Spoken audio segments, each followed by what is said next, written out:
Bismillahirrahmanirrahim. Assalamualaikum warahmatullahi wabarakatuh. Bismillah, alhamdulillah, wassalatu wassalamu ala rasulillah. Berjumpa kembali jemaah Al-Asran, tentunya yang sangat saya hormati dan sangat saya cintai semuanya. Kali ini saya pengen ngebahas di dalam masih masalah berpuasa. Kalau kita sedang berpuasa ya, biasanya kan mulut kita itu suka wangi gitu ya. Jadi punya aroma khas dari puasanya itu. Tambah-tambah kalau kita itu tidur siang. Maka kalau kita bangun tidur, coba wangi gak sih mulut kita itu ya. Nah, misalkan kita itu bermaksud pengen ketemu nih sama seseorang gitu ya, artinya dengan orang lain lah, dan kita akan bercakap-cakap. Aduh, tapi mulut saya itu gak sedap banget. Udah akunya lagi berpuasa, akunya udah bangun tidur.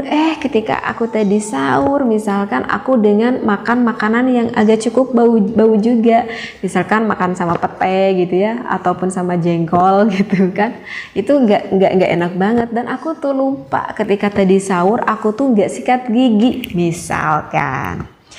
Nah, terus kalau gitu boleh gak teh aku tuh sengaja aku tuh bersikat gigi gitu ya, karena memang gak enak banget mulut saya ini gitu. Nah, kalau misalkan kita sikat gigi sedang berpuasa, itu batal gak sih puasa kita itu? Nah, maka kalau saya lihat di dalam kitab Fatawi karangan Syekh Wahdatul Zuhaili pada Shahifah ke-34, saya temukan referensinya itu. Dan juga ada keterangan yang lain di dalam kitab I'anatul Talibin pada juz kedua pada Shahifah ke-415. Nah, dari dua referensi yang sudah saya mutolaah, yang sudah saya baca sebelumnya, maka hukumnya itu terdapat ada 3 pendapat ulama. Ya, ada 3 pendapat ulama. Kalau saya baca di dalam kitab I'anah, gak apa-apa ya, saya gak bacakan referensinya ya, karena ini referensinya agak cukup panjang juga. Tapi saya akan langsung menerangkan akan kesimpulannya. Jadi kalau di dalam kitab I'anah, kalau menurut Imam Jamal Ar-Romli, dengan sengaja ngajak kita bersikat gigi, kalau di dalam kitab sih bahasanya bukan bersikat gigi ya, tetapi bahasanya adalah as-siwak, menyusur gitu ya. Dan sikat gigi juga itu termasuk siwak, termasuk menyusur. Nah, kalau menurut Imam Jamal Ar-Romli, hukumnya itu boleh. Bahkan itu hukumnya tetap sunnah. Karena begini, bersikat gigi ataupun kita bersiwak itu kan hukumnya adalah sunnah. Ya, kita kan udah tahu ya kalau siwak itu hukumnya adalah sunnah. Nah, berarti Imam Romli itu meskipun kita sedang berada di dalam keadaan puasa, menurut Imam Romli hukumnya itu tetap sama. Seperti layaknya kita tidak sedang berpuasa. Artinya ya berarti Imam Romli menghukumi boleh kita bersiwak atau bersikat gigi. Bahkan kita mendapatkan pahala dari kesunahan kita bersiwak tersebut ataupun menggosok gigi tersebut. Nah, itu adalah pendapat pertama yang dikatakan oleh Imam Romli. Kemudian kalau menurut Imam Ibnu Hajar, ini masih ada keterangan di dalam kitab I'anah juga.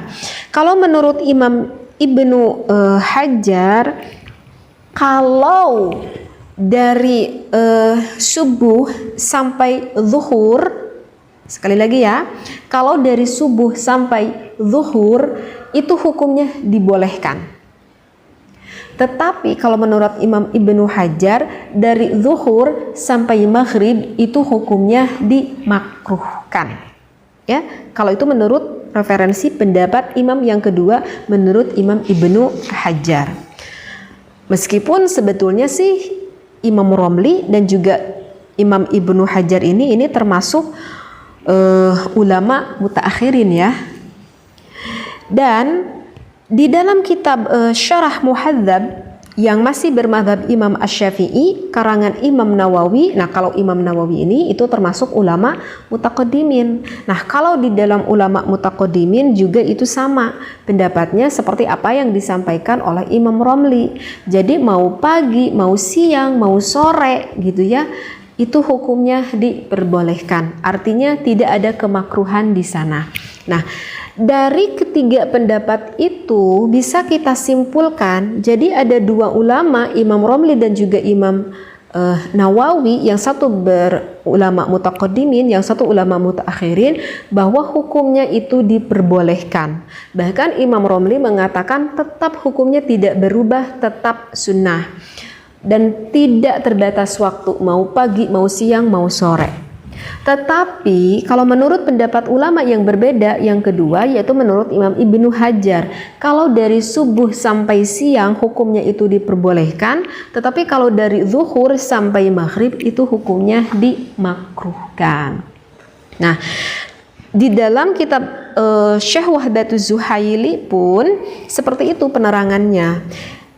Nah, kalau di dalam karangan Syekh Wahdatuz Zuhaili, di sini dilengkapi dengan hadis Rasulullah Shallallahu Alaihi Wasallam, rawahu al-Bukhari dan wa ghairuhu, dan selain dari Imam Bukhari, min hadisi Abi Hurairah. Hadis ini diterima oleh Abi Hurairah ila an qala wa yajuzu isti'malu ma'junil asnan. Nah, boleh kita menggosok-gosok gigi kita, tetapi ada syaratnya. Bisyarti alla yadkhula minhu syai'un illa al-jawf fayuftiru shaumu hina idzin. Tetapi hukumnya itu diperbolehkan kalau kita itu meyakini bahwa tidak akan ada sesuatu yang masuk ke dalam tenggorokan kita ataupun yang masuk ke dalam perut kita. Jawf itu ke dalam perut kita, gitu ya. Jadi ya syaratnya itu hukumnya diperbolehkan dengan syarat kalau kita meyakini tidak akan ada sesuatu yang masuk ke tenggorokan kita, seperti itu. Jadi ya kalau menurut saya mah gitu, kalau menurut hemat saya, kalau misalkan ada cenderung rasa takut gitu di dalam hati kita, aduh saya ini mulut jadi seger, tapi saya takut ketika nanti saya sikat gigi, misalkan pasta giginya agak sedikit tertelan gitu ya, ada sedikit hangat di tenggorokan, ataupun ada air yang agak seger gitu ke tenggorokan saya. Kalau misalkan takut banget sampai agak sedikit tertelan, ya udah jangan dilakukan aja sikat gigi. Ya intinya ya menjagalah daripada nanti puasanya batal, hayo gitu ya.